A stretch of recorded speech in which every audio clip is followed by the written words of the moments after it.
Sige, one, two. Uy, relax lang, good, relax lang. Imposter ko doon. Sige pa, doon, doon. Atas na, atas.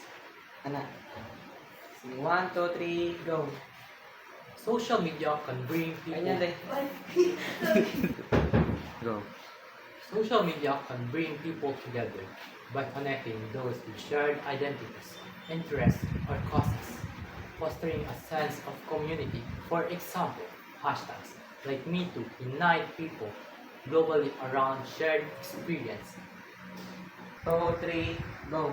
However, it can also divide by creating echo chambers, where groups only interact like ay, something.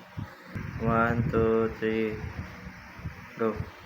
However, it can also divide by creating echo chambers, where groups only interact with like-minded individuals. Groups only interact with like ay, something. Two, three, go. However, it can also divide by creating echo chambers, where groups only interact with like-minded individuals, deepening divisions. For instance, political groups on social media often reinforce us versus them mentalities fueling. Nili kong background. Nili kong background. Two, go. However, it can also divide by creating echo chambers, where groups only interact with like-minded individuals, deepening divisions. For instance, political groups on social media often reinforce us versus them mentalities, fueling polarization. Go. However, it can also divide by creating echo chambers, where groups only interact with like-minded individuals, deepening divisions. For instance, political groups on social media often reinforce us versus them mentalities, fueling polarization. Misinformation.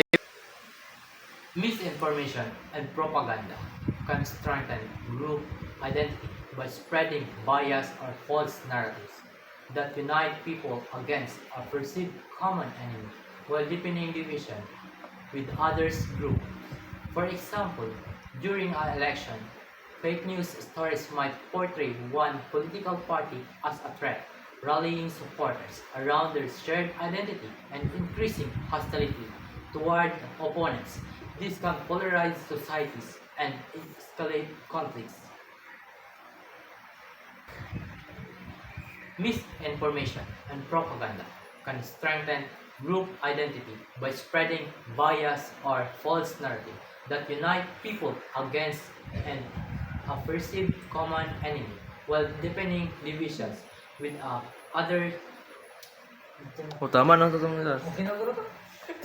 Go. Tradition. Ay, ay, ba? Traditional media shapes Ayun, yun, yun. Go. Traditional media shapes identity narratives by highlighting certain stories, perspectives, or groups, which can influence how people see themselves and others. One, two, ready, go. For example, news outlets that consistently portray immigrants as a threat can reinforce a national identity centered on exclusion, while positive representation of diverse cultures can promote inclusivity. These narratives shape. Sabihin ko ba?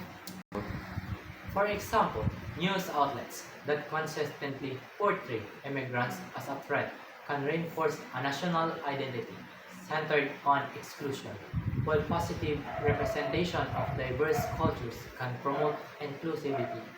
These narratives shape public opinion and groups dynamic. For example, Sab. One, two, three, go. For example, news outlets that Sab. Consistent. Sab, isa pa. One, two, three, go. For example, news outlets that consistently portray immigrants as a threat can reinforce a national identity centered on exclusion. Dili. Ready, go. For example, news outlets that consistently portray immigrants as a threat can reinforce a national identity centered on exclusion. While positive, for example, news outlets that consistently portray immigrants as a threat can reinforce a national identity centered on exclusion, while positive representation of diverse culture can promote inclusivity. These narratives shape public opinion and group dynamics. Go. Good day! Welcome to Empowered Talks, Sir Raymond Inco. Good day. Thank you for inviting me. And 1, 2, 3, go. We've reached the time of the show where we have to wrap things up. I want to take a moment. Wait lang, try word na. Go. We've reached the time of the show where we have to wrap things up. I want to take a moment to thank our amazing guest, Sir Raymond Inco, For sharing the... We've reached the time of the show where we have to wrap things up. I want to take a moment to thank our amazing guest, Sir Raymond Inco, for sharing this knowledge. You've given us so much to think about. Thank you. Thank you for having me. It's been a pleasure.